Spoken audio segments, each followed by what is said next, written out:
going to call plays probably wasn't going to be in a smaller setting. It was probably going to be with the bright lights, and I felt like I needed to prepare for that early. So in that way, I've kind of been preparing just to be able to call it and kind of how your mind works. But really the work during the week is what counts. And that's been a part of really every job that I've had. Coach Levine, congrats on your position. Just curious, you've been here as a player coach and were here last year. How much do you think the experience of that, being with some of these guys last year, will help you? All right, guys. Sorry about that. I literally got a work call in the middle of me trying to stream. So fuck work. Yes, I said it. That just blew me because it just killed anything I was doing. So hope your day is going well, everybody. Let's fix this. I don't know why it's not in the audio, but we'll get that straight. Give me a second. Let me use other means to get you guys what we need. Make sure you guys hit the thumbs up.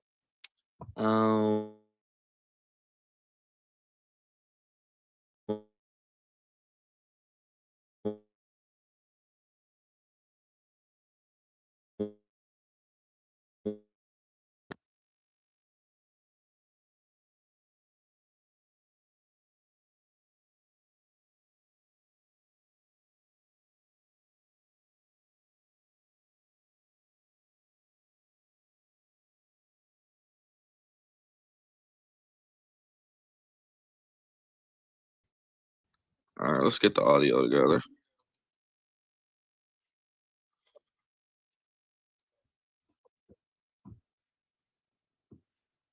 Sit in the back to come here, so that speaks the volume of the type of players that we have and the type of connection that I have with these guys. And they understand the standard, they understand the culture. Right, so me and Chris did a great job of always putting me in front of the room. So as soon as I got back, Chris was always putting me in front of the room. My leadership style, the way I interact with them, the way I challenge them, the way we hold each other accountable. So with that being said, these guys, they respect me. We don't really talk. We don't talk a lot about how much I did when I played, because it's not about what I did when I played, because it's more about them, and it's more about me being able to teach them to go out there and be productive and have a great career that they want to have. So Anthony, are you aware of the tradition here with the special teams? Going back to Scott O'Brien, Jermaine Moses, Ben Thompson, all those guys. Was I aware of the tradition? Well, when I first got here, I had a lot of great veterans, and I could probably run them off. But one that comes to mind, who I see every day, is Jamil McClain. And Jamil McClain did a great job of pulling me to the side and letting me know the standard. So if it was something that he felt like I should have done better, I did that. But then at the same time, my coaches, Jerry Rosberg held me to a standard that I feel like he held no man, but he also loved me, and he'll call me up to his office all the time, and we wouldn't just talk about football. So one thing about Jerry, he was coaching me, but he was also teaching me at the same time. And the same thing with Chris Horton. If it weren't for Chris Horton, I talk to Chris all the time, and he also helped prepare. So, but to answer the question, I know I'm kind of going, but to know. Oh, and Juice Man, OJ emails me all the time. So, and before games, Juice Man will text me. After games, Juice Man will text me. So, and it was always back and forth with Juice Man about who's the better special teams player, me or him. You know what I'm saying? But I would give it to Juice Man just out of respect for him. So, but the culture here, you come into this building, and Isaac Newton, the first thing he gonna tell you is, I pay you to make plays on special teams. So I expect you to make plays on special teams. And he told me that. So that right there told me off the muscle that I better start making plays on special teams. So and we know that, and we know special teams is not just go out there and just play special teams. Special teams is special teams. We are here to make sure that we impact the game in a positive way. And as you filled in the staff beyond just these three guys, we saw all different kinds of backgrounds, levels of experience. Were you looking at it as kind of a total picture of like, well, maybe this piece balances out this piece? How did you sort of look at the whole puzzle? Yeah, you definitely look at specifically, I think, each side of the ball as a puzzle to making sure that, Declan has his experiences and where he's been, You want him to be surrounded by people that can help him do the job at the highest level. So there's a few that maybe he's worked with prior. There's also a few that I have history with. And then there's different levels of experience, and there's different levels of guys that have been play callers, passing game coordinators, all those different types of things that can really help support a younger, newer play caller that I felt like maybe I had as I was coming up as that type of position. And then on defense, I'm really looking for teachers, connectors, fundamentalists, and how they'll teach the guys how to play defense and what we expect how to play defense, like the Ravens need to play defense. And so it really was irrelevant of pro experience, college experience, years of experience. It was being able to go through an interview process, connect with these guys, see what they would be like in front of the room, see what they would be like connecting with players, their technique backgrounds. So it all fits together as a puzzle, like you mentioned. And then in special teams, same thing.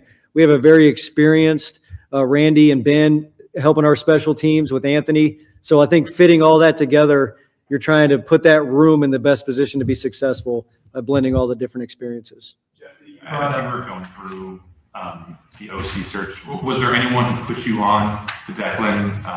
It was a name that kind of jumps out now for us. And as you were going through the process with them, were there any recommendations that you got from him or anything that just kind of sold you on his ability to do this job? Yeah, I think as you go through this process, a year ago was being talked about as a head coach candidate. So then I think like in the off season, spent more time like studying different systems around the league and the kind of what you would maybe envision, what you would want your offensive system to be. And so certainly have a ton of respect for Ben Johnson, obviously the head coach in Chicago, and the system that he had in Detroit, now Chicago. And so the basis was really looking at systems, and then kind of, heard a lot of great things about Declan from a lot of people. It's hard to pinpoint one, but everybody that had been around him, everybody was very, very highly recommended by current head coaches in the league at various places. Other people that had tried to get him the year prior when he ended up going to Chicago. So very highly recommended. A guy that I think is where age is just a number. This is his 8th year in the National Football League, and he's worked his way up.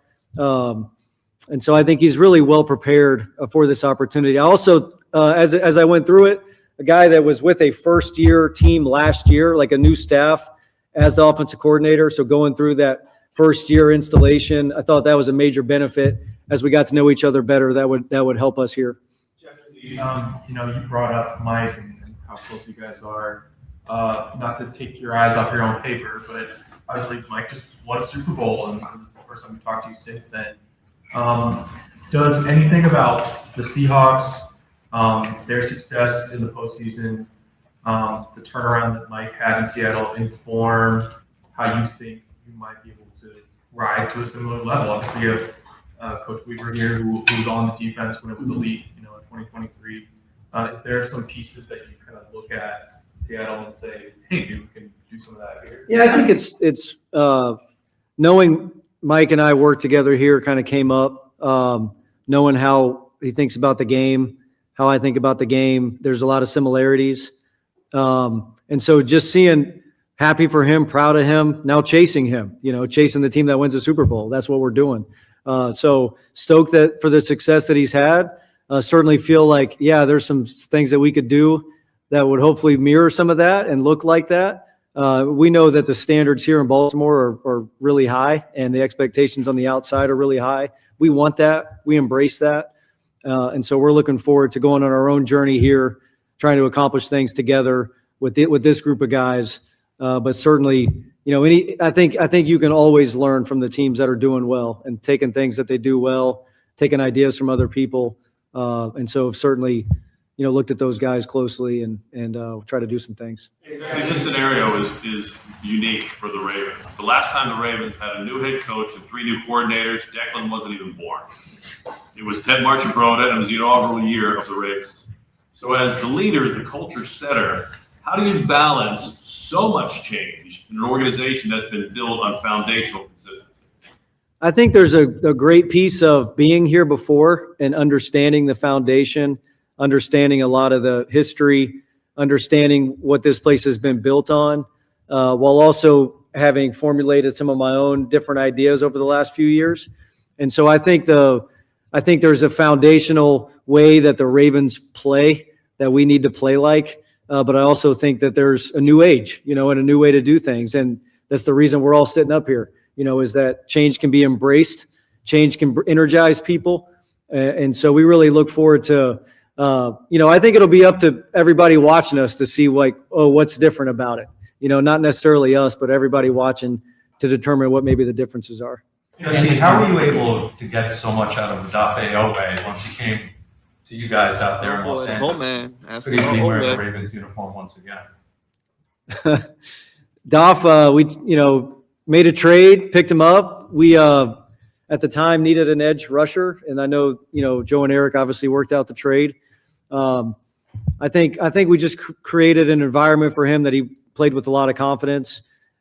Simplified some things that we were asking him to do. Allowed him at times to have a little more freedom as a pass rusher. I know he's earned the right to be a free agent now, and he had a really good statistical ending to his initial contract in the NFL. So he's earned the right to be a free agent. So he'll have every opportunity to, look at it all and do all that. And I know Eric and the guys will make great decisions of who we bring in here in free agency. Over the past several years, the Ravens seem to have been snake bitten in the fourth quarter, losing leads, losing games that they should have won. Is that a mindset? And how do you turn that around? Yeah, I think it's just how you operate and do things every day, right? It's not one of those things where people always say, fourth quarter, you feel this pressure, you're going to rise to the occasion. I don't believe that. I think you just fall to the level of what your standards are. So as Jess hit up here, when you're talking about standards and expectations, let's make sure we're fulfilling those and reaching those standards and expectations every single day. That's what's going to win in the fourth, right? It's not going to be like, hey, let's turn it up a notch. Well, what were you doing the first three quarters? Like, let's keep whatever that notch is. Let's keep our foot on the gas every single play, and then the results will take care of themselves. Sorry, Anthony, Sam Cohen, Baltimore Sun. Over the past 2 years, there's been a lot of talk in the locker room about just the idea of getting the Ravens defense back to being feared. Curious, if that's been in your purview at all, and two, for you in this defense, what might that look like? It's funny because you say that, and I instantly go back to this shirt from when I was like a rookie. They used to say it's better to be feared than loved, right? And it had a Baltimore Raven on it. I know it wasn't like an officially issued shirt, but I go straight to that. And ultimately, I just think it's about how we play, right? It's about us like going out there and flying around to the ball, having 11 guys connected, right, that are in a flow state, that kind of know what each other is doing, and we're just flying around. Looks like a pack of wolves. Looks like we have 13 guys out there. That's what we're chasing. Defeating blocks. If you get a chance to intimidate and hit somebody, let's do it. Let's make sure we do that. But the one thing I know is just having been with so many of these guys prior, like they have that. It's ingrained in their DNA. Otherwise, they wouldn't be here. So we're just trying to get back to that standard. I don't know what happened the last 2 years. I know when I turn on the tape, there's still a lot of things you get excited about. We just got to make sure we're more consistent in those actions to get back to where we want to be. And Anthony, do you agree with that? Well, I had to watch it out to find out. That's above my pay grade, man. With Lamar, I think you said the other day, he has a higher ceiling to him. Curious what you've studied of him, what you've looked at so far, what specifically stands out as areas where you feel like he could really excel in the technical aspect. So with Lamar, obviously the biggest thing with him that's a challenge to defend for a defense is that they have to defend two plays on every play. So they have to defend the first play that we call, that we have designed and game planned and trying to stress the defense, and then they have to defend the second element, which is him creating on his own, that second act, the stuff that he's done since he was a kid. That first play can be more consistent at times with his eyes, with his footwork, within the system. That's kind of what I've noticed as we've watched the tape. That's stuff that as soon as he gets in here, I'm really fired up to sit with him and start to talk through a lot of that stuff, because you don't always get the full picture until you're really sitting with a player and talking, how were you being coached or what were you supposed to be looking at? And once you start to be able to have that dialogue, that's where progress exists. But that really is, I want to have a growth mindset with every one of our players, that when they come in here, they feel like they can get better. our whole, our offensive staff, I'm sure they're doing it on defense as well, has looked at each of our guys. They've kind of made these points, these action plans as far as how we're going to improve this offseason, 3 different areas that they're going to get better at. And, he's no exception to that. Yeah, to follow up on that, obviously Caleb's had a great season this past year. And, those fourth quarter, when we're talking about, made some magic. When you kind of look at the, defending 2-play setup that you're just talking about there, what is sort of your balance or the balance you've seen from your time in Chicago of kind of, especially when the game is on the line, calling set plays or trusting sort of an improvisational quarterback to make something happen? Yeah, it's always going to start with a set play called. It's not ever just like, hey, you call scramble. That happens naturally. It happens within the game. And so it's always going to start with, whatever we feel like is going to put our players in the best position to go have success. That's our wideouts. That's our offensive line, making sure that that's shored up and the plays that we're running are sound. And then it's coaching the fundamentals and the details of when that second play exists, when he does evade, when he leaves the pocket and flushes, the responses of, all of the receivers, the offensive line, so that our spacing is correct in the passing game. And we are able to, he's erasing and he's able to chase, more explosive gains just with that second act. And that was really what we found with Caleb was the same thing. The quarterback is the eraser of game planning errors or mistakes. Like if there's something where, we expected a certain coverage and we didn't get it, at times the quarterback's got to put the cape on and go be Superman. And so in a lot of ways, that's the similarity between their games is that, Lamar does have the ability to go do that at times. Jesse, what was the process like of you hiring your dad to this staff? And obviously, what are you most looking forward to working with him on this season? It was probably the easiest hire out of the 20, I don't know how many people total. Hey, do you want a job with the Ravens? Yeah, that'd be great. But I think just like when you have the person around that will always tell you the truth, that will always tell you not necessarily have an agenda and tell you what you want to hear, will tell you the truth, and knowing that nobody has my best interest, maybe more so than my own dad, obviously my family and stuff like that. And so that's what I enjoy about it. So whether it's a defensive idea or just an overall overarching philosophy idea, just to have that person is special. Declan, you mentioned that sprint to April 6th, and then obviously a month after that, you guys started PAs. You talked about how a lot of this offense will be new.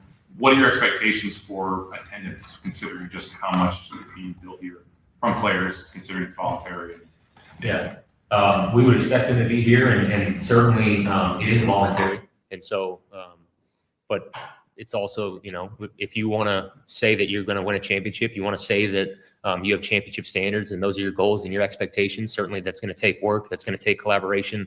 That's going to take the beginning of building the relationship with their coaches, other players, starting off this next regime on the right foot. And so that would be those guys getting in here, us being able to work with them hands-on and be able to kind of get this thing going in the direction that we want to, and making improvements so that we set ourselves up where when we come back in for training camp, we hit the ground running. We already have kind of shared knowledge, shared language, and we're able to go right to work.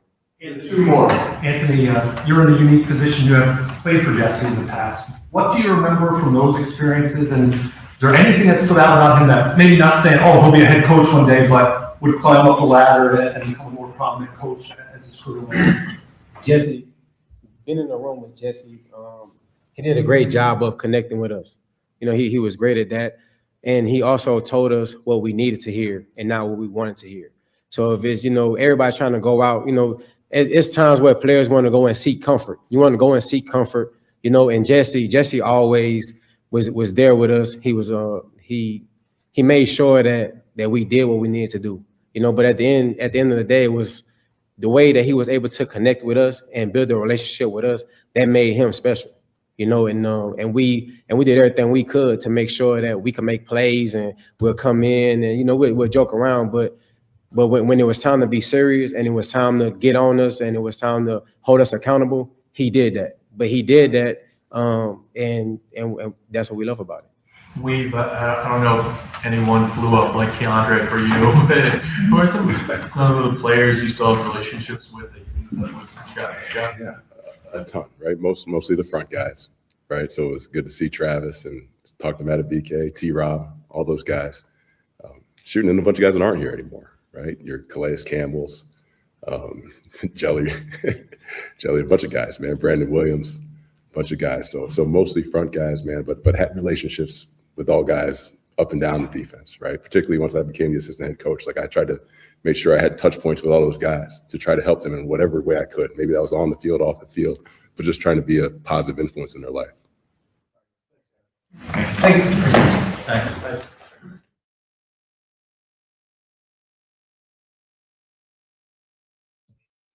Looks like that's all they got for us today. About 40 so odd minutes. I was a little delayed just because I did get a late start. Again, fuck work. But yes, we're here. Yours truly, God's favorite host. And just a quick recap. I loved the overall vibe, the feeling, the aura in the room.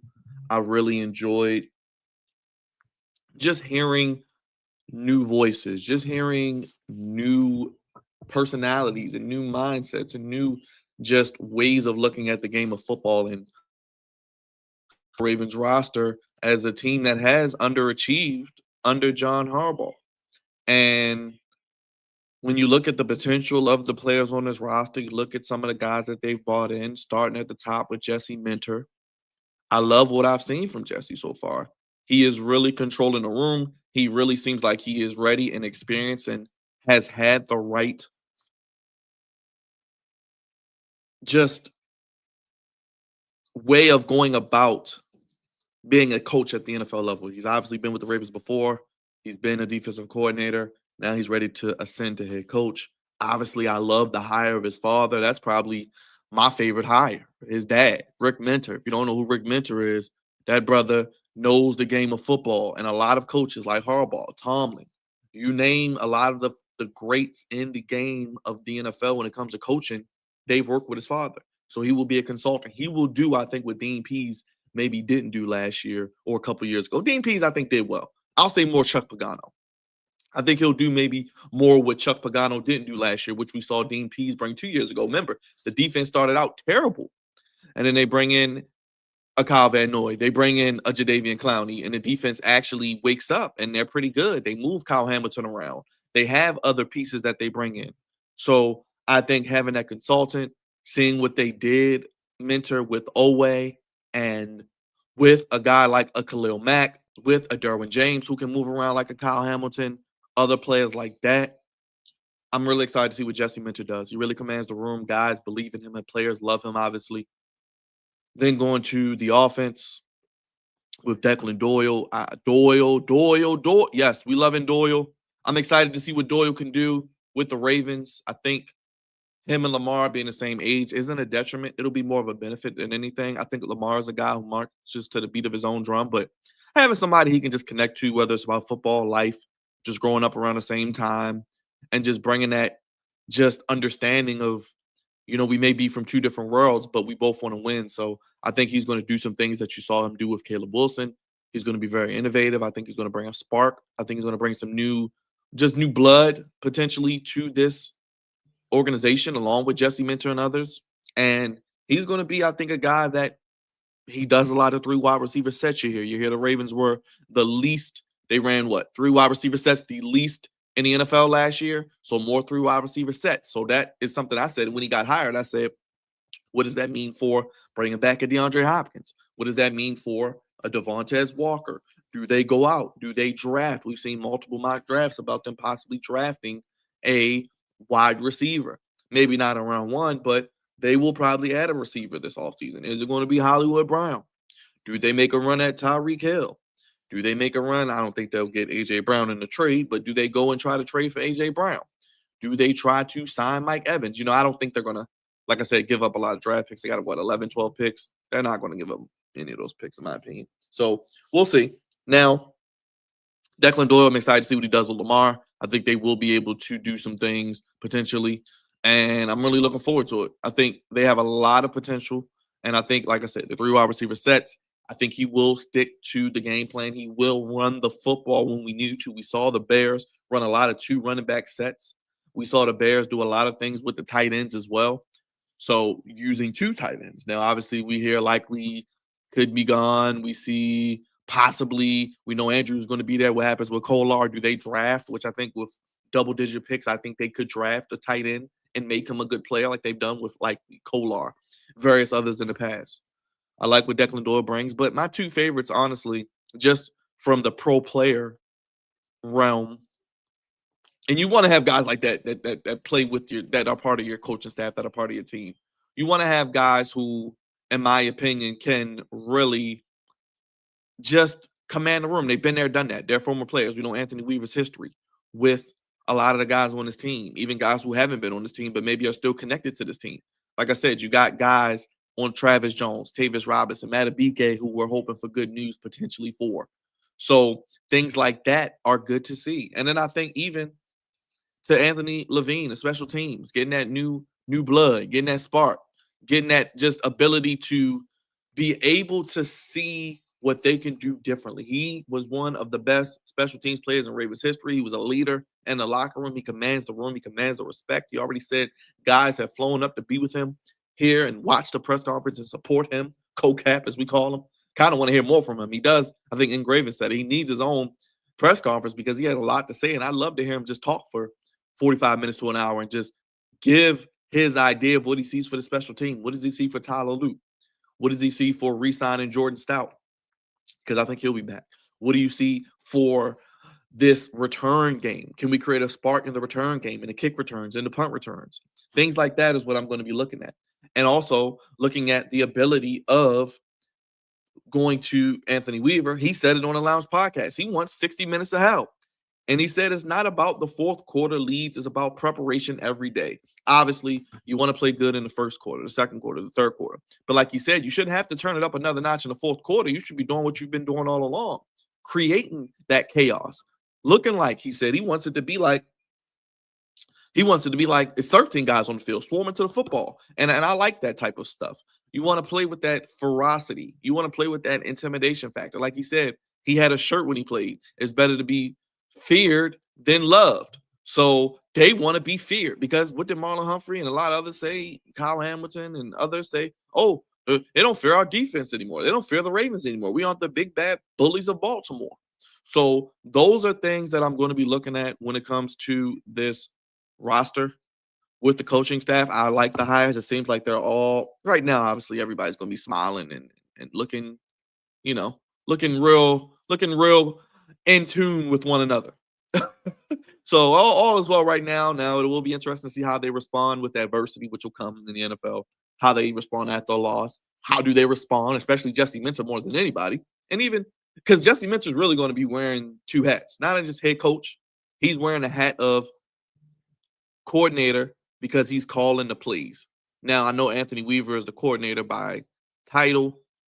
He'll be doing more of the implementing Jesse Minter's system and the plays and the way he wants to play and putting guys in position to be successful. But when you look at it, Jesse Minter, how is he going to respond after they potentially blow a lead? Because we know what's going to happen. It happens to everybody.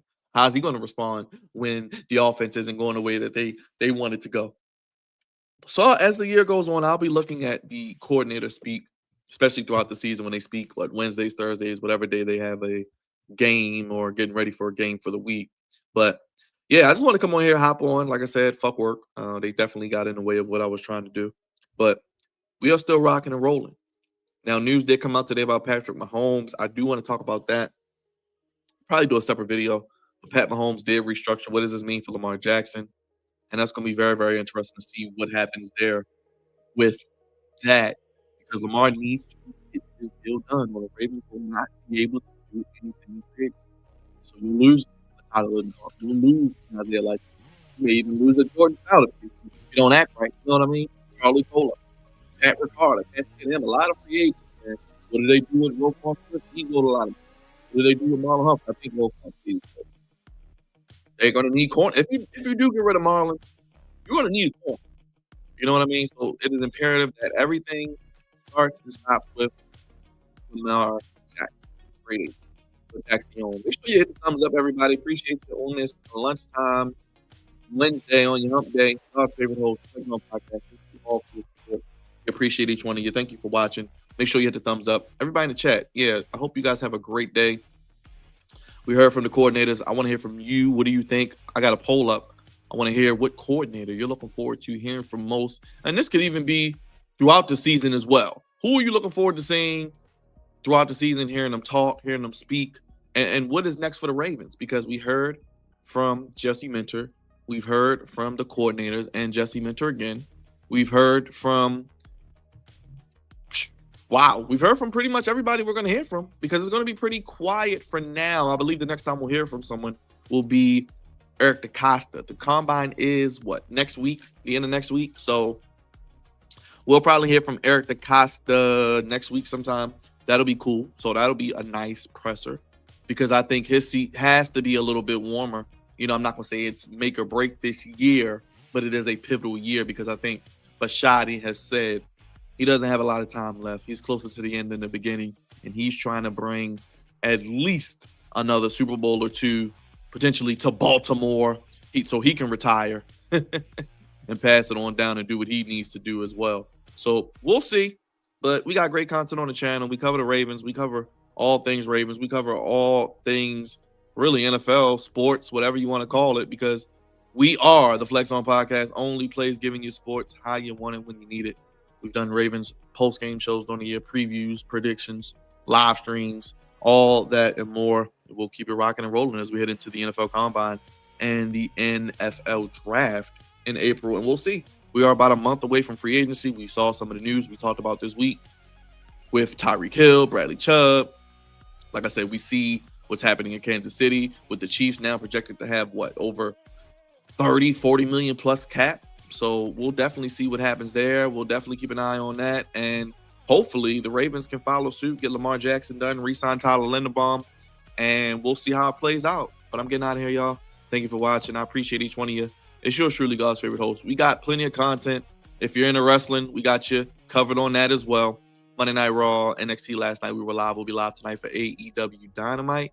And Friday Night SmackDown this week as well. And we head into Elimination Chamber next week as we are on the road to WrestleMania. Vote on the poll, hit the thumbs up. You can super chat us as always, and you can always hit that thumbs up. Best way to support what we do here on the channel, gets us into the algorithm so other Ravens fans, other football fans can take a look at what we do and support the Flex Zone Podcast. Cash App down below, Flex Zone 1 on all social media, Flex Zone 1 at gmail.com. You can email us and all that fun stuff if you like. And I'm getting out of here. Appreciate each one of you. Thank you for watching. God's favorite host. We've heard from the coordinators. We'll hear from Eric DeCosta probably in the next week or so at the Combine. And then we'll see what happens as we head into free agency with the Baltimore Ravens. Will Lamar Jackson restructure so they can be a little more flexible like we are here at the Flex Zone? We'll see. Stay tuned. God's favorite host. I'm out here. It's lunchtime. Get some grub. Appreciate each one of you. Everybody in the chat. Raj, I see you. Miss Queen, I see you. Ashley, I see you. Of course, my guy Alex in the building, in the place to be. What's up, my guy? And as always, we are here breaking it down for you on the Flex Zone Podcast. Thank you again, everybody. Have a happy Wednesday. I'll see you tonight for AW, and we'll see you with more content here on the channel. Peace.